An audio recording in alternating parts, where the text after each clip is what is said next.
firman hari ini, Roh Kudus mau memperkenalkan dirinya ke setiap kita.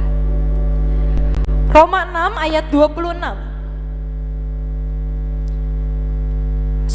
Roma 8 ayat 26.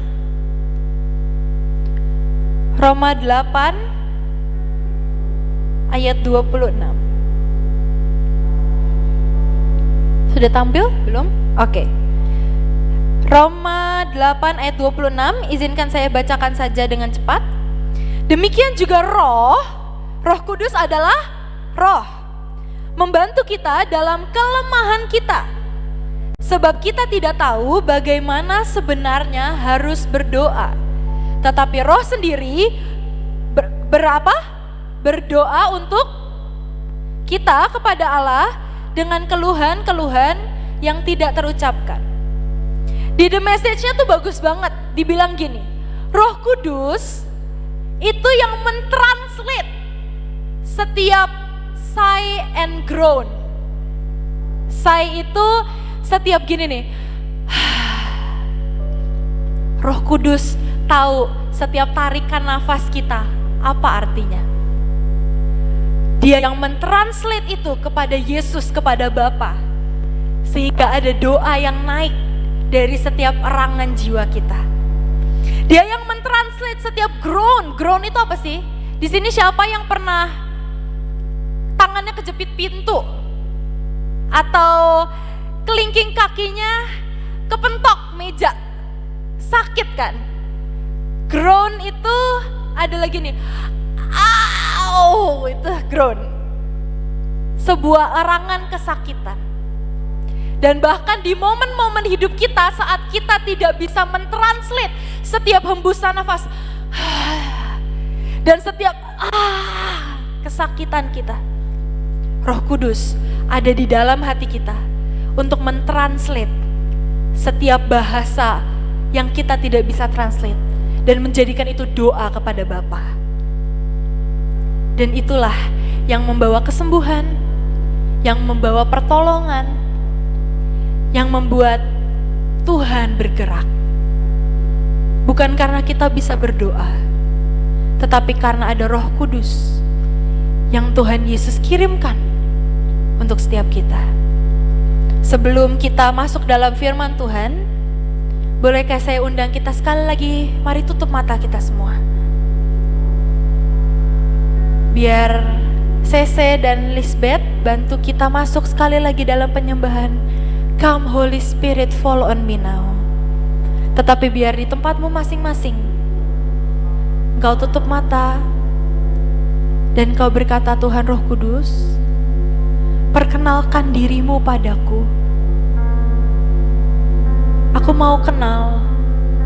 Aku gak mau cuma nyanyi panggil-panggil Holy Spirit, tetapi biar setiap aku memanggil namamu, Engkau betul-betul hadir, Engkau betul-betul nyata. Mari sekali lagi tutup mata, panggil namanya, Come Holy Spirit. Come Holy Spirit, fall on me now. I need your anointing, come into your power. Hari ini rohnya mau berhembus di tengah-tengah kita. Holy Spirit, you captivating my soul, and every day I'll grow to love you more. Tuhan Roh Kudus, Come Holy Spirit, fall on me now. mari hampiri setiap kami malam hari ini. Your anointing, come in your power. I love you, Holy Spirit. Tuhan Roh You Kudus, captivating my soul. kami undang Engkau Every hadir. day I grow to love you more. Kami undang Engkau hadir. I'm reaching for your heart. You hold my life in your hands, drawing me closer to you. I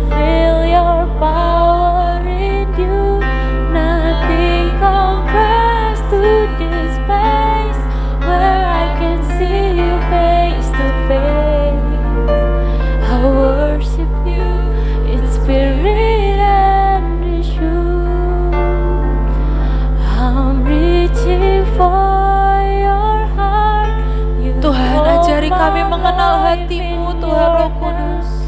Drawing me closer to you, I feel your power in you. Perkenalkan dirimu kepada setiap kami. Press to this place where I can see you face to face. I worship you in spirit and in truth. Biar musik saja. Teman-teman, kau di tempat ini, kau tahu dirimu yang belum pernah menerima atau mengizinkan Roh Kudus masuk dalam hatimu. Ada di tempat ini engkau yang sudah mungkin berkali-kali Tuhan menawarkan bahasa roh, Tuhan menawarkan karunia, tetapi engkau menolak, engkau takut. Dan sehingga engkau tidak pernah mengizinkan Roh Kudus masuk dalam hatimu. Dia adalah pribadi yang lembut, gentleman. Dia tidak akan masuk dengan memaksa, tetapi hanya kalau diizinkan. Teman-teman, buat engkau hari ini di tempat ini yang mau berkata, Tuhan Roh Kudus, tolong masuk dalam hatiku, jadi penolong, jadi sahabat, jadi penyembuh. Boleh saya undang kau taruh tangan kananmu di hatimu. Engkau yang belum pernah menerima Roh Kudus dalam hidupmu, engkau angkat tangan kirimu.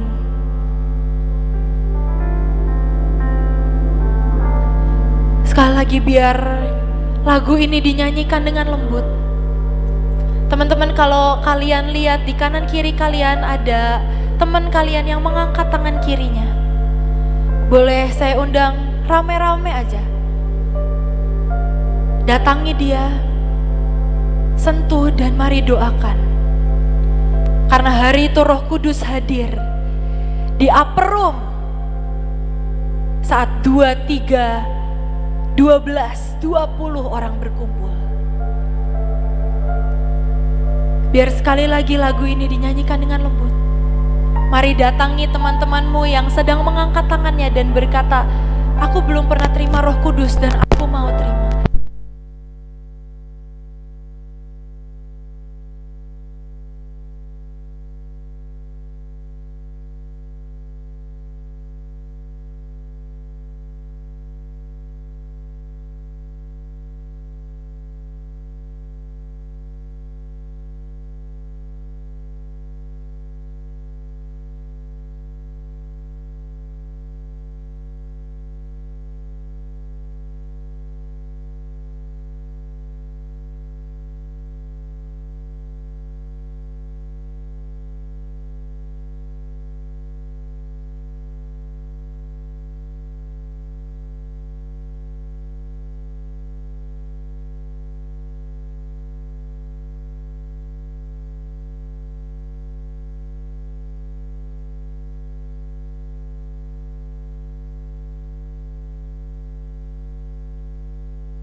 yang ku rindu, satu yang ku rindu, bersekutu denganmu, bawaku lebih lagi untuk tinggal di dalammu, nikmati hadiratmu, jamalah seluruh hidupku. Urapanmu mengubah hidupku. sekali lagi satu yang ku rindu, Satu yang ku rindu, bersekutu. saya persilakan semua boleh kembali ke tempat duduk. Aku lebih lagi Untuk kau yang hari ini kau terima Roh Kudus, mari naikkan ucapan syukur. Terima kasih Tuhan Roh Kudus. Terima kasih Engkau memenuhi kami malam hari ini.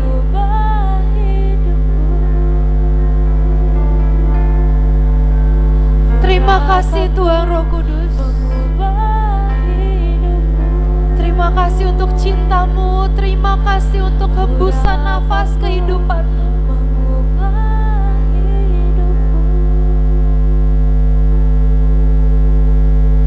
Tuhan, sungguh kami mengucap syukur karena Engkau mengirimkan Roh-Mu, karena Engkau mengirimkan Roh Kudus-Mu. Biar mulai hari ini, setiap keluh kesah kami, every sigh and groan, ada Roh Kudus yang mentranslate itu menjadi sebuah doa di hadapan Bapa. Dan Bapa mendengar. Dan biar mulai hari ini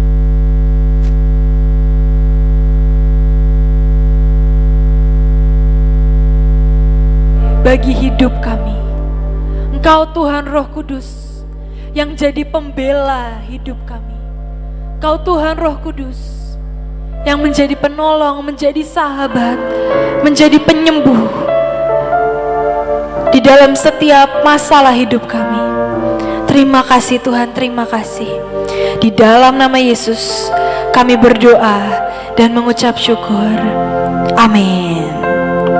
Oke, silakan duduk. Terima kasih. Shalom semuanya.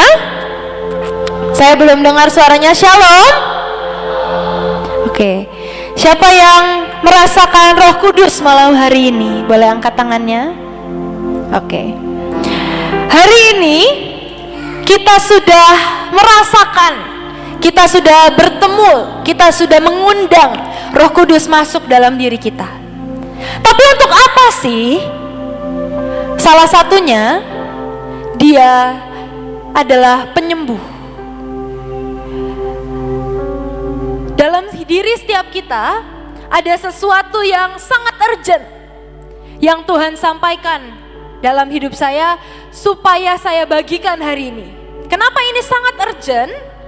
Karena saat kita kembali ke surga, tubuh kita sekarang ini yang kelihatan oleh mata itu nggak akan ikut, teman-teman. Tetapi saat kita naik ke surga, yang akan ikut adalah roh kita. Dan seringkali anak muda atau orang Kristen sejak muda mengabaikan the well-being of their spirit, kesehatan roh mereka seringkali sangat diabaikan. Kenapa? Karena roh seringkali adalah invisible. Karena seringkali roh itu nggak kelihatan. Di sini siapa yang sekarang nih, coba kalian kan semua buka mata ya. Di sini siapa yang ngelihat ada Roh Kudus di atas kita? Atau ada Roh Kudus duduk di antara kalian? Ada yang ngelihat pakai mata jasmani kalian? Kecuali mungkin yang punya karunia penglihatan ya. Ada yang lihat? Tidak. Kenapa? Karena roh seringkali adalah kasat mata, invisible, tidak terlihat. Dan seringkali sebagai anak muda, sebagai orang Kristen, mereka mengabaikan. Saya nggak mau bilang kita, karena kita tidak akan mengabaikan roh kita. Mereka seringkali orang-orang Kristen, seringkali anak-anak muda mengabaikan kesehatan roh mereka, kesembuhan roh mereka. Karena seringkali mereka pikir itu tidak penting, padahal di surga kita tinggal selama-lamanya, teman-teman. Selama-lamanya tuh berapa tahun sih? Siapa di sini yang umurnya udah di atas 10 tahun? Semua, oke, semua angkat tangannya. Siapa yang udah di atas 15 tahun? Boleh tetap angkat tangannya? Siapa yang udah di atas 20 tahun? Boleh tetap angkat tangannya? Oke. 20 tahun itu gak ada apa-apanya dengan selama-lamanya. Selama-lamanya itu kalian bayangin ya, 100 tahun, udah selesai nih kalian jalanin 100 tahun, kalian tambah 1000 tahun, jalanin tuh 1000 tahun. Kalian tambah 100.000 tahun, jalanin 100.000 tahun, kalian tambahin 1 juta tahun, kalian jalanin 1 juta tahun. Dan itu namanya forever, namanya selama-lamanya tuh itu. Tidak ada akhirnya. Dan apakah kalian mau hidup selama-lamanya dengan kondisi roh yang tidak pernah kita perhatikan? Apakah kita mau hidup selama-lamanya dalam kekekalan, dalam manusia roh yang tidak pernah kita urusi, yang tidak pernah kita perhatikan? Tapi hari ini saya berdoa biar Roh Kudus membuka mata setiap kita, membuka mata hati setiap kita, dan biar mulai dari hari ini kita akan memperhatikan manusia roh kita. Zakaria 12 ayat 1. Tuhan berkata, ini ucapan ilahi. Itu semua yang di PPT itu sudah dipersingkat ya teman-teman, supaya tidak terlalu pusing bacanya panjang-panjang. Tapi izinkan saya bacakan Zakaria 12 ayat 1. Ini ucapan ilahi kata Tuhan. Demikian firman Tuhan yang membentangkan langit dan yang meletakkan dasar bumi dan yang menciptakan apa? Yang menciptakan apa? Yang menciptakan apa? Roh dalam diri manusia. Teman-teman, setiap kita, semua kita punya yang namanya manusia roh. Kita terdiri dari tubuh, jiwa, dan roh. Kita semua punya manusia roh. Tapi seringkali orang Kristen kalau belum punya kepentingan di mimbar, mereka gak ngurusin manusia roh mereka. Baru waktu ditunjuk jadi WL, baru waktu ditunjuk sharing, baru waktu ditunjuk berkhotbah, baru mereka sadar, ya ampun, manusia rohku ini sangat kecil. Nge-grab 20 orang aja gak bisa. Baru mereka mengurusi manusia roh. Tapi sekali lagi, apakah kita mau jadi seperti mereka? Atau kita mau jadi manusia-manusia roh yang memperhatikan dan mengizinkan Roh Kudus mengoreksi, membentuk, menolong kita untuk manusia roh kita ini dibangun, disembuhkan, dipulihkan, dan menjadi kuat. Amsal 18 ayat 14, ini bahasa Inggrisnya. Dalam terjemahan bahasa Indonesianya, saya terjemahkan ini dalam bahasa Indonesia, dikatakan roh yang healthy, roh yang sehat, conquers adversity. Artinya apa? Roh yang sehat itu menjadi penakluk dalam apapun situasi dalam hidupmu. Roh yang sehat sanggup untuk terbang, sanggup untuk menguasai keadaan, sanggup untuk menang dalam segala keadaan dan kondisi. Hari ini mari lihat hidupmu teman-teman. Kalau dalam kondisi-kondisi yang menekan kau, dalam kondisi-kondisi yang membuat engkau sedih, membuat engkau down, apakah engkau bisa menang? Apakah engkau bisa menguasai kondisi itu? Atau engkau dikuasai oleh kondisi itu?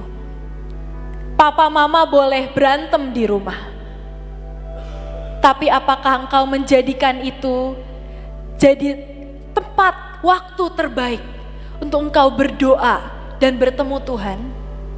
Apakah engkau menggunakan kesakitan itu dan kau bawa ke Tuhan, kau bilang, Tuhan, kau tidak pandang hina hati yang hancur? Atau engkau memilih terpuruk oleh kondisimu di rumah, oleh karena papa mama berantem?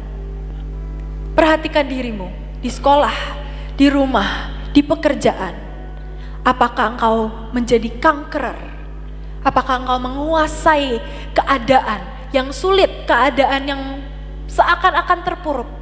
Atau engkau dikuasai oleh keadaan itu? Tapi kalimat selanjutnya berkata, tapi kalau rohmu hancur, apa yang kau bisa lakukan? Gak ada. Kenapa? Karena Ibrani 11 ayat 3 berkata, semua yang visible, semua yang terlihat oleh mata, originnya adalah yang invisible. Artinya apa sih? The visible, yang terlihat oleh mata, digerakkan oleh yang kasat mata, oleh yang invisible. Teman-teman tahu gak sih bahwa yang tidak kelihatan itu lebih nyata dari yang kelihatan? Saya punya seorang guru. Beliau papahnya adalah seorang TNI, mamahnya orang biasa.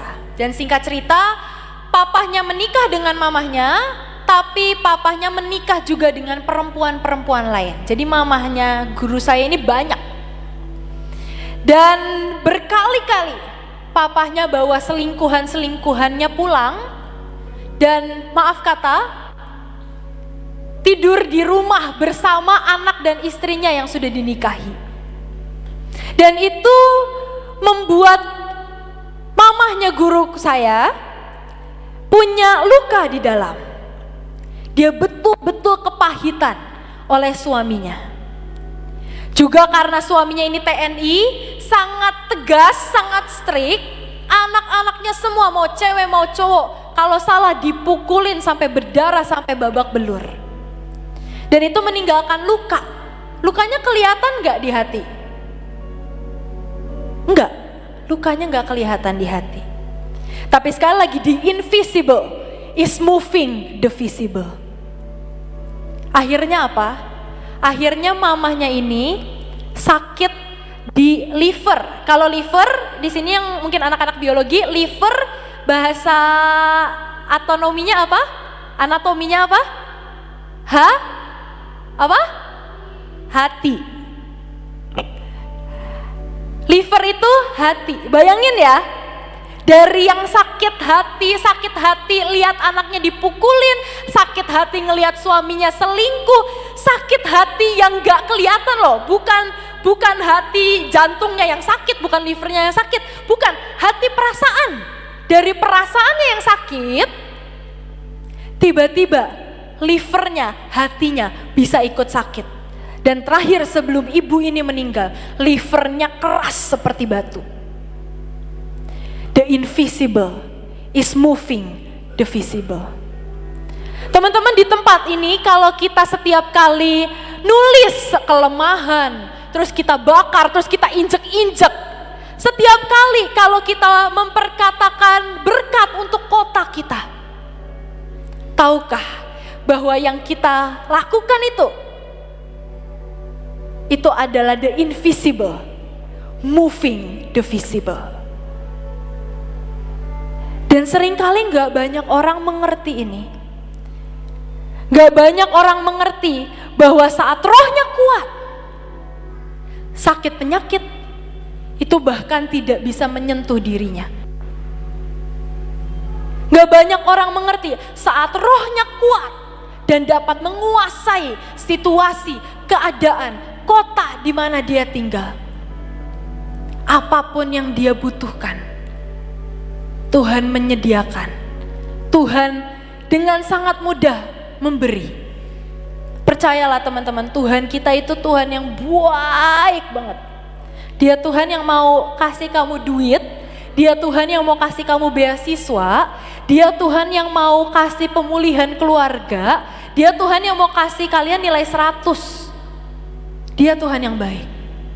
Tapi seringkali roh kita tidak cukup kuat untuk mengambil itu, untuk menerima itu. Tapi hari ini kita mau sama-sama belajar untuk mengenali kesakitan, luka yang ada di roh kita. Supaya apa? Supaya hari ini betul-betul ada spiritual healing. Biar hari ini betul-betul roh kita disembuhkan, dipulihkan, dan kita menjadi seperti apa yang tertulis tadi di Amsal 18 ayat 4, bahwa roh kita sehat sehingga kita menjadi penakluk, menjadi penguasa. Amin. Yang pertama, ada roh yang penakut, teman-teman. 2 Timotius 1 ayat 7. Sebab Allah tidak memberikan kepada kita roh yang penakut, tetapi rohnya adalah sumber kekuatan, kasih, dan penguasaan diri. Teman-teman, ada yang dinamakan roh yang penakut. Sebelumnya saya mau cerita.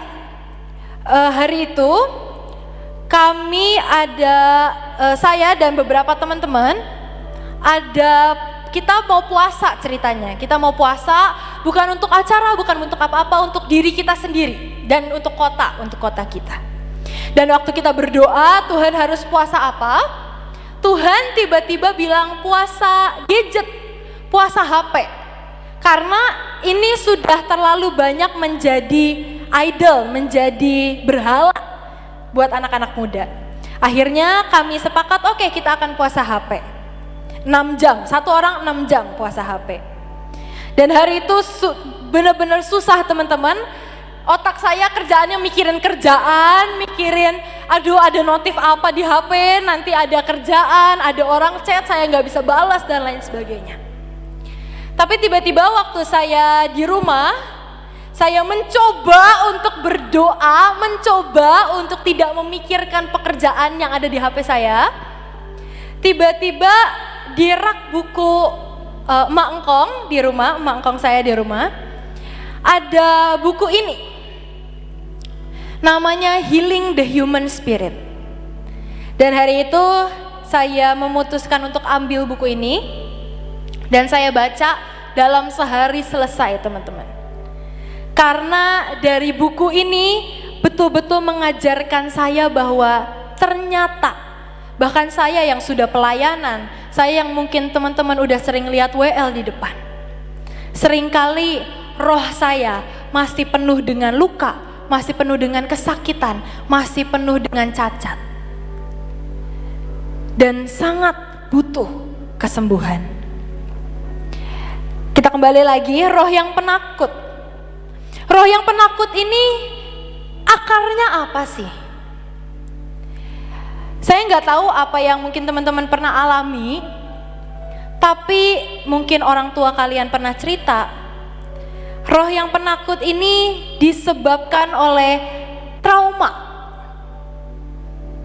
Trauma masa lalu, bahkan sebelum teman-teman lahir. Saya punya seorang teman yang dia ini sebelum dia lahir di kandungan, tadinya itu waktu di USG sampai 4 bulan kalau nggak salah, nggak ada janinnya, teman-teman. Jadi perut mamanya kelihatan hamil, tapi waktu di USG tuh kayak nggak ada janinnya. Dan dokter sampai menyarankan, ibu mending digugurin aja, ini mah kayaknya nggak ada bayinya. Tapi karena dengan doa, dengan kuasa Tuhan, akhirnya muncul janinnya, muncul bayinya, akhirnya bayinya lahir. Tetapi karena trauma dari dokter yang bilang digugurin aja, bayi tuh bisa dengar, teman-teman. Sejak teman-teman ada di perut, ada di kandungan mama, kalian tuh bisa dengar apa yang terjadi di luar. Dan karena hari itu ada dokter, ada beberapa dokter bahkan yang bilang ke kandungan ibu itu, ini nggak ada bu anaknya, digugurin aja, dikuret aja. Nah, oke, balik fokusnya ke sini. Karena anak itu mendengar itu, saat dia lahir, dia beranjak dewasa, ada roh yang penakut yang mengikuti dia, yang nempel seperti parasit dalam hatinya. Apapun yang mau dia kerjakan dalam hidup ini, dia takut. Disuruh keluar negeri, mau dikasih beasiswa dan digaji 20 juta per bulan, takut. Disuruh sharing, mau dipakai Tuhan, takut. Mau dikasih modal, disuruh bisnis, takut. Seringkali ketakutan di roh ini yang menghambat banyak hal untuk Tuhan kerjakan dalam hidup kita. Saya berdoa sambil saya sharing, sambil saya mengajarkan kita semua, sambil saya juga belajar, kita semua punya perenungan. Tuhan, apakah ini aku? Tuhan, apakah aku punya trauma di masa lalu, kecelakaan waktu kecil, papa mama pisah waktu kecil, atau trauma apa yang ada dalam diriku yang membuat rohku ini jadi takut? Apapun dalam hidup yang mau Engkau berikan, aku takut Tuhan. Kalau Engkau orangnya dalam hatimu aja, mari bilang, Tuhan, aku mau sembuh dari ketakutanku. Aku mau sembuh dari ketakutanku. Karena tahu nggak teman-teman, ada 2 kata yang diulang 365 kali di Alkitab, seperti hari dalam setahun. Kata itu adalah jangan takut. Jangan takut diulang 365 kali di Alkitab. Artinya apa? Setiap tahun, dalam setiap hari, Tuhan berkata kepada kita semua, jangan takut. Jangan takut. Sebab sekali lagi firman-Nya berkata, rohnya sumber kekuatan. Dia yang akan memberi kalian kekuatan, tuh dia yang akan memberi kita kekuatan untuk keluar dari ketakutan. Rohnya sumber kasih, dia yang akan memberi kemampuan untuk mengasihi. Bahkan saya, teman-teman, saya dulu tuh takut mengasihi. Karena saya pernah lihat papa mama saya berantem. Saya takut mengasihi, karena menurut saya mengasihi itu menyakitkan. Tapi waktu saya sadar akan hal ini, saya minta Tuhan sembuhkan saya supaya saya bisa mengasihi. Tuhan sembuhkan dan hari ini saya bisa mengasihi. Kalau saya boleh cerita teman-teman, dari dulu mungkin SMP, SMA, saya tuh dingin banget orangnya, saya gak bisa mengasihi orang. Bahkan setiap Valentine ada cowok-cowok yang ngasih coklat, saya beneran, antara coklat dan surat itu langsung saya buang ke tempat sampah di depan matanya, atau langsung saya kasih orang depan matanya. Sedingin itu saya gak bisa mengasihi orang. Tetapi sekali lagi, Dia Tuhan, roh sumber kasih. Dia sumber kasih. Dia yang akan memampukan teman-teman di sini yang takut mengasihi. Karena trauma dengan orang tuamu, kau lihat orang tuamu berpisah, apapun itu. Dia yang akan memampukan kita untuk mengasihi. Dan yang terakhir, Dia akan memampukan kita punya penguasaan diri. Supaya saat kita mulai takut, kita mengenali roh itu, dan kita bisa berkata, rohnya memberi aku kekuatan dan keberanian. Selanjutnya, yang kedua adalah roh yang terpenjara. Mazmur 146 ayat 7. Mazmur 146 ayat 7. Ia membela hak orang-orang yang tertindas dan memberi makan kepada orang-orang yang lapar. Tuhan membebaskan para tahanan. Teman-teman, menurut kalian nih, aku ajak diskusi ya, logika aja. Kalau orang di penjara, itu orang baik atau orang jahat? Orang baik atau orang jahat? Orang jahat. Tetapi kenapa ya Tuhan mau membebaskan para tahanan? Menurut kalian kenapa? Kenapa Tuhan mau membebaskan para tahanan? Bahkan di Alkitab ada ditulis, Tuhan mencurahkan rohnya kepada orang-orang tertentu untuk berkhotbah kepada roh-roh yang terpenjara.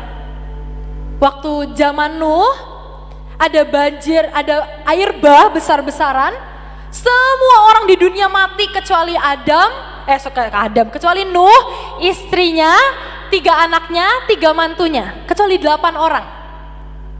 Dan kata firman Tuhan, orang-orang ini rohnya tuh terpenjara. Tetapi Tuhan sangat mau mereka dibebaskan rohnya, supaya bisa masuk surga. Sampai Tuhan curahkan rohnya kepada orang-orang tertentu untuk mengkhotbahi roh-roh yang terpenjara ini. Kenapa Tuhan sangat mau membebaskan para tahanan? Karena yang dimaksud dari firman ini adalah menjadi tahanan dosa, adalah menjadi tahanan dirimu sendiri. Roh yang terpenjara berbicara tentang dosa kecenderungan, tentang engkau yang seperti seakan-akan selalu terkurung, gak bisa keluar. Engkau selalu dibatasi oleh dirimu sendiri. Engkau selalu dibatasi oleh tiang-tiang besi yang engkau sendiri bangun. Bahkan tiang-tiang besi ini membatasi engkau dengan Tuhan. Teman-teman, saya pernah lihat sebuah penglihatan. Hari itu saya sedang ibadah seperti biasa, dan yang sedang berkhotbah, seorang pengkhotbah, beliau mengajak semuanya menyembah Tuhan, dan tiba-tiba beliau panggil saya maju. Beliau doakan saya dan beliau berkata, bebas dari kebekuan di dalam nama Tuhan Yesus. Setelah saya didoakan, waktu saya balik ke tempat duduk saya, tiba-tiba saya melihat sebuah penglihatan yang sangat jelas. Saya melihat saya ini dipenjara oleh tembok es yang saya bangun sendiri. Dan saya ada di dalam tembok es itu, bahkan tembok es itu sangat tebal, saya nggak bisa lihat Tuhan, saya nggak bisa lihat siapa-siapa. Saya tahu ada Tuhan di luar tembok es itu, tapi saya nggak bisa lihat. Dan tiba-tiba ada retakan-retakan di tembok es itu. Dan waktu saya datangi retakan-retakan itu, waktu saya mulai lihat di belakang itu ada apa sih, kok bisa retak? Tiba-tiba saya lihat Tuhan Roh Kudus sedang menonjoki es itu. Berulang-ulang kali dia tonjoki. Dan saya, di penglihatan saya, tangan Roh Kudus, tangan Tuhan tuh sampai berdarah-darah karena nonjokin es itu demi menemui saya. Dan tiba-tiba tembok es itu runtuh. Dan Tuhan berkata, aku lebih rindu menemui engkau.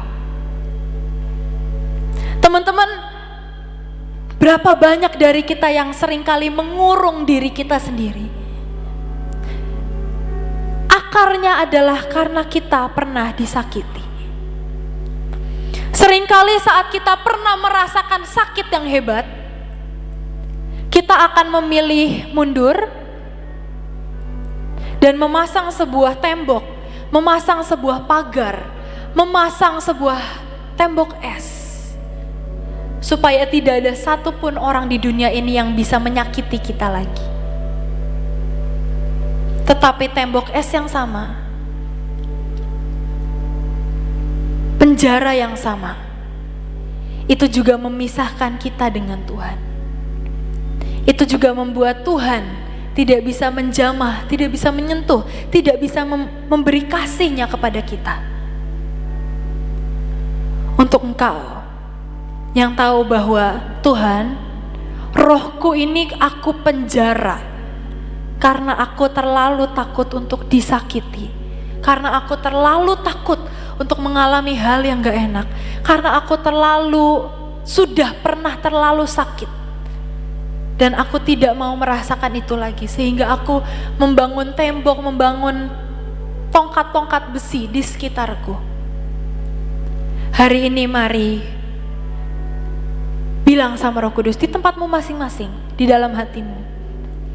Mari bilang, Tuhan Roh Kudus, ampuni aku karena aku membangun tembok antara Engkau dan aku. Ampuni aku karena tembok yang aku bangun sudah terlalu tebal. Oke, mungkin benar orang jadi gak bisa nyakitin aku. Kelihatannya I'm untouchable and invincible.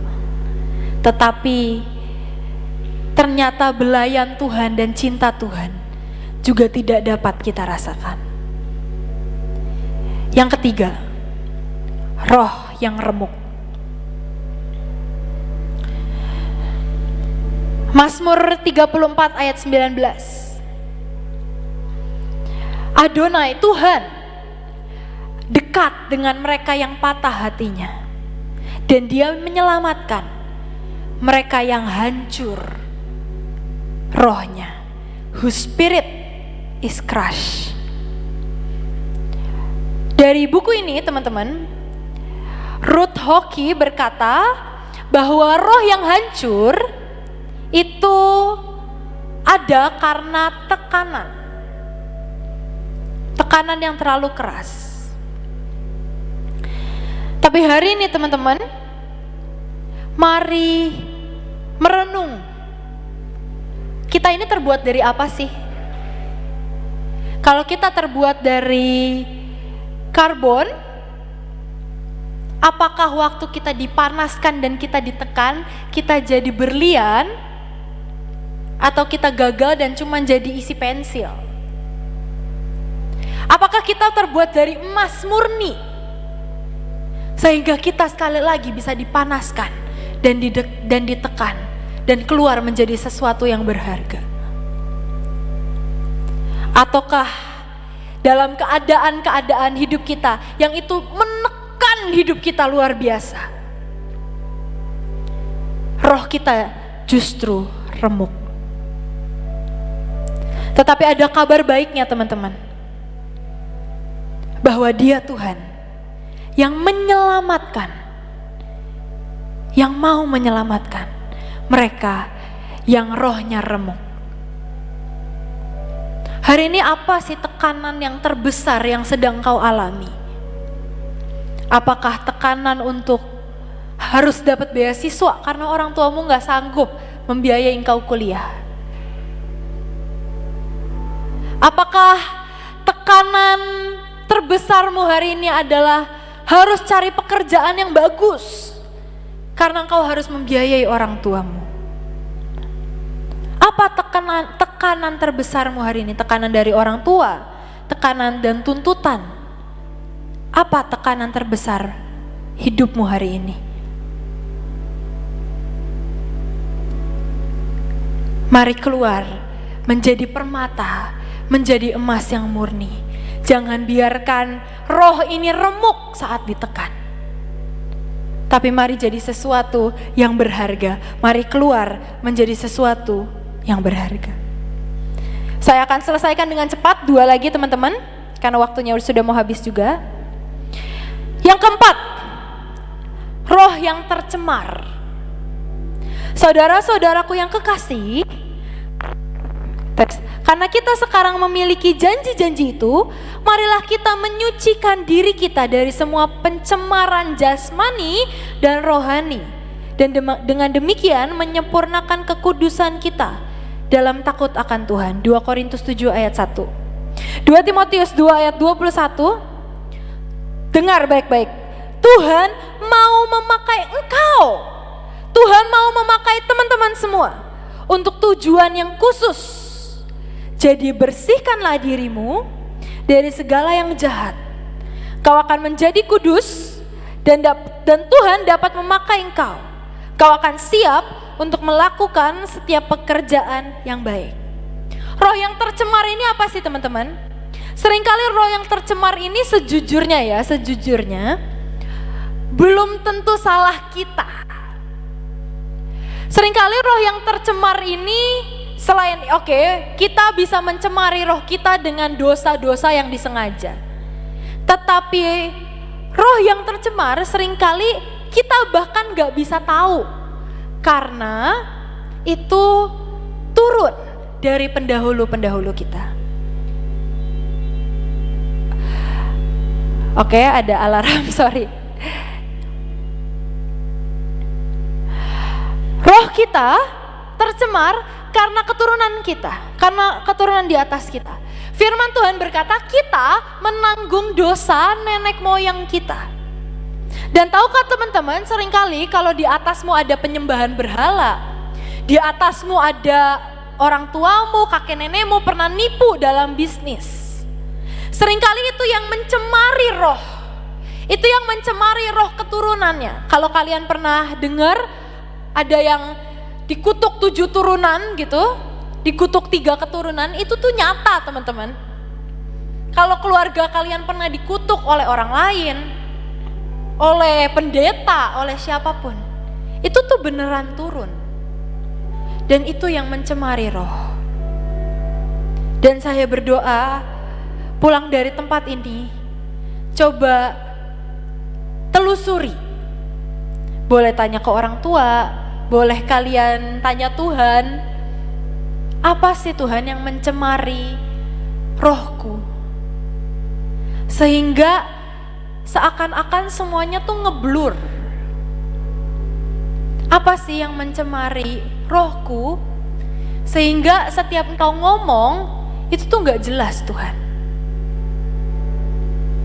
Mari telusuri, apa yang mencemari rohmu? Entah itu dari kakek nenekmu yang terus mengutuki, itu bisa mencemari rohmu. Dan jangan biarkan roh yang tercemar membuat engkau tidak bisa mendengar Tuhan dengan jelas, membuat engkau tidak bisa melihat kemana engkau harus melangkah dengan jelas. Tetapi biar Tuhan sendiri, darahnya sendiri yang senantiasa membersihkan dan menyucikan kita semua. Yang terakhir teman-teman, terakhir saya akan bacakan 1 ayat. Saya akan tutup dengan ayat ini. Mazmur 143 ayat 2 sampai 6. Saya boleh undang pemusik kembali ke mesbah. Mazmur 143 ayat 2 sampai 6, boleh dibantu media? Oke.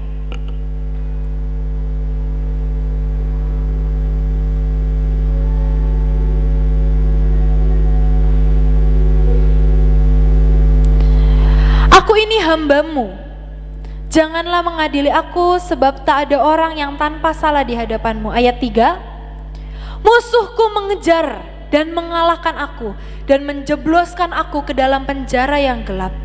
Aku menjadi seperti orang yang sudah lama mati. Aku sudah patah semangat, hatiku sangat kebingungan. Teman-teman, seringkali ini yang terjadi dalam diri kita, dalam hidup kita, dalam roh kita. Saat roh kita ini penuh dengan kesakitan, penuh dengan penyakit-penyakit ini, dengan menjadi penakut, roh kita hancur, roh kita patah semangat, roh kita tercemar. Ini yang terjadi. Iblis, musuh, akan mau terus mengejar dan mengalahkan kita. Dengan apa? Dengan itu, mengembuskan, memberikan keadaan-keadaan yang mengotori roh kita, yang menyakiti roh kita. Sekali lagi, karena banyak orang tidak mementingkan apa yang ada di roh mereka.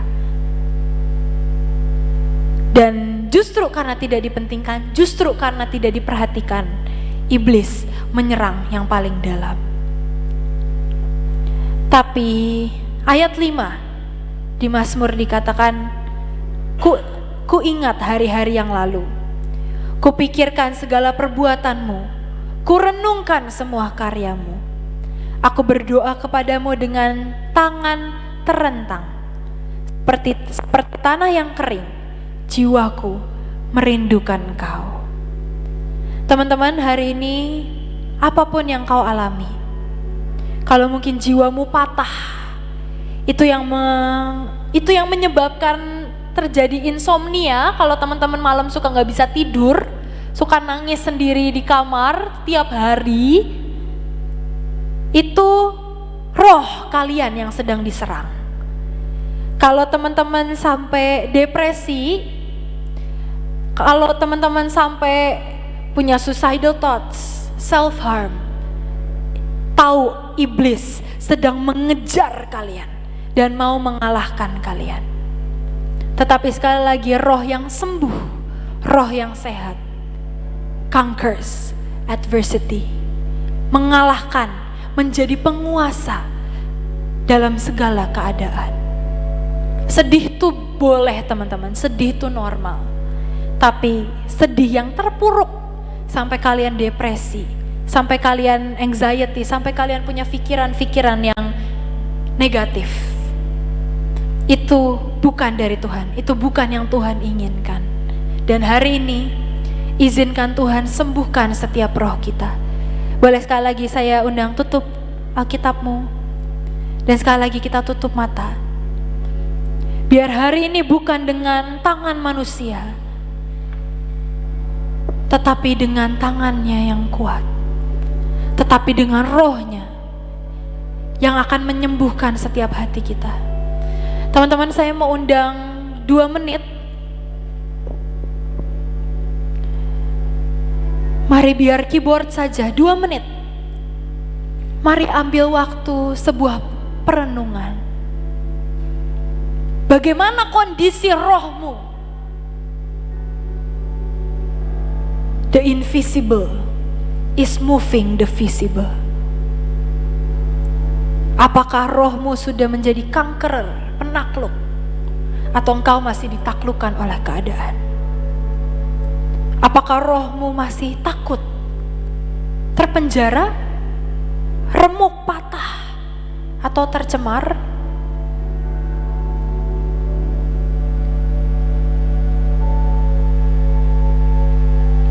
Mari dalam hadirat Tuhan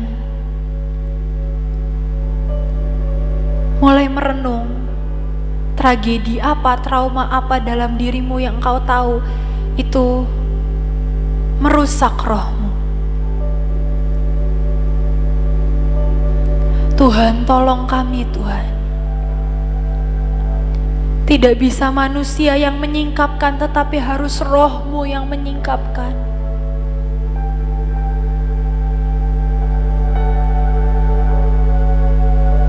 Mari belah setiap hati jiwa kami sampai kami lihat yang terdalam dalam roh kami.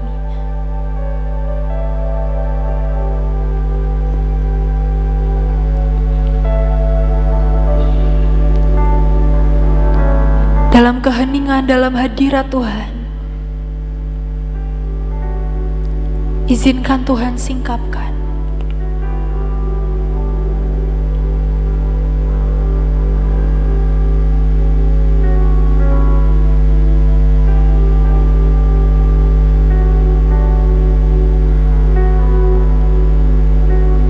Tragedi masa kecil sedang Tuhan singkapkan.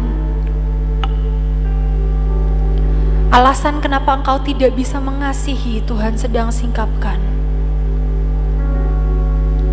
Luka-luka lama yang belum dibereskan, Tuhan sedang singkapkan.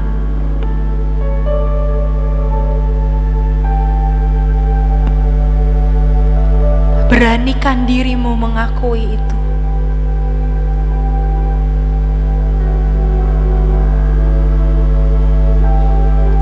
Beranikan dirimu berkata, iya Tuhan, itu mencemari rohku, itu meremukkan rohku.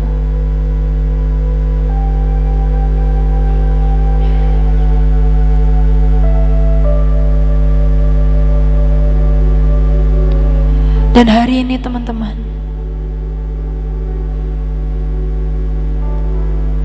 buat engkau yang tahu sudah terlalu lama engkau mengabaikan manusia rohmu, sudah terlalu lama kau bahkan gak ngerti, kau bahkan gak tahu the well-being of your spirit. Hari ini kita mau sama-sama berkata seperti yang tertulis dalam Mazmur 143. Bagaikan tanah kering yang merindukan air, Tuhan Roh Kudus, jiwaku menantikan Kau. Bagaikan tanah kering yang merindukan air,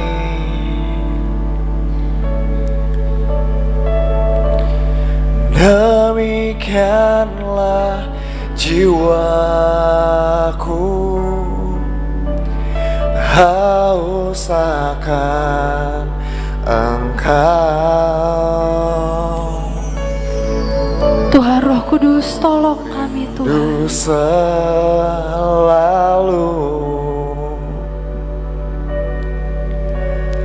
hadir-Mu di hidupku, Pulihkan kami, sembuhkan kami, memulihkan jiwa aku, hapuskan air mataku. Sekali lagi kita nyanyikan dari awal. Bagaikan tanah kering, Buat engkau yang tahu rohmu butuh disembuhkan, bahkan rohmu butuh dihidupkan kembali karena sudah terlalu lama diabaikan. Demikianlah jiwa, Mari naikkan lagu ini di hadapan Tuhan. haus akan Engkau. Dan berkata, Tuhan, ini manusia rohku, tolong sembuhkan, tolong hidupkan aku kembali. Hadir-Mu di hidupku,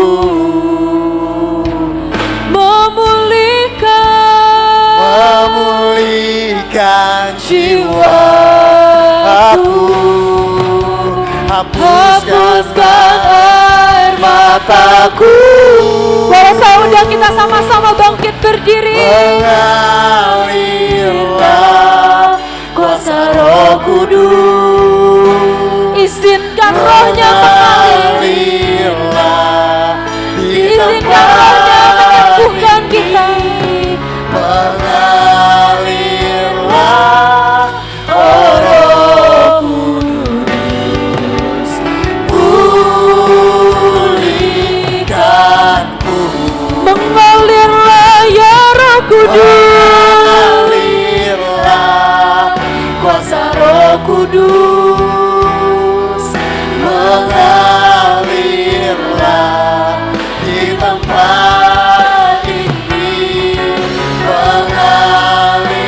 mengalirlah oh Roh Kudus, pulihkanku.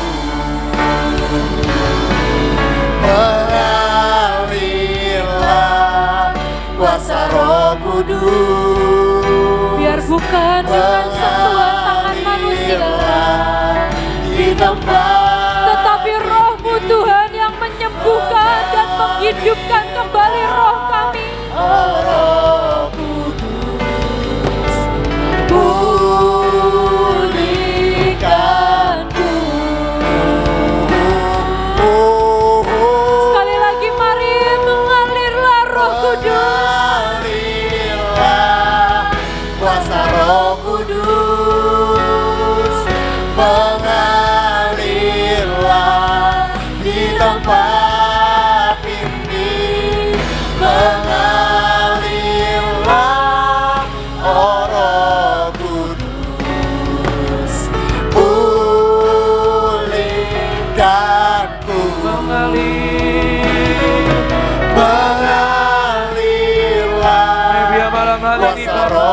Kudus. Kami serahkan hidup kami dipimpin oleh Roh-Mu Tuhan sekalian.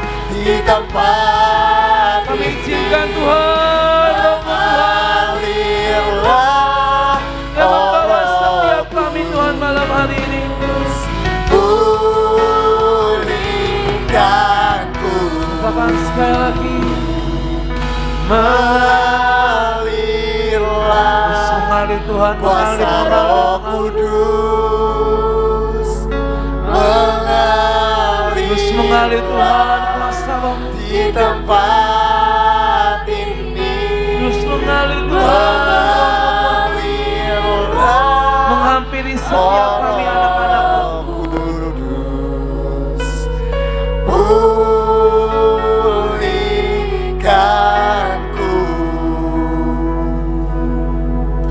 mengalirlah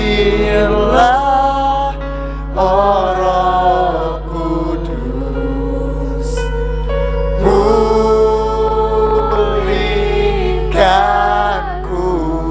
Mengalirlah, mengalirlah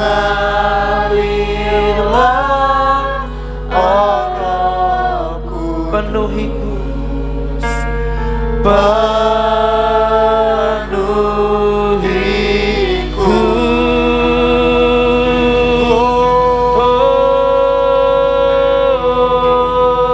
Roh-Mu Tuhan memenuhi setiap kami. Roh-Mu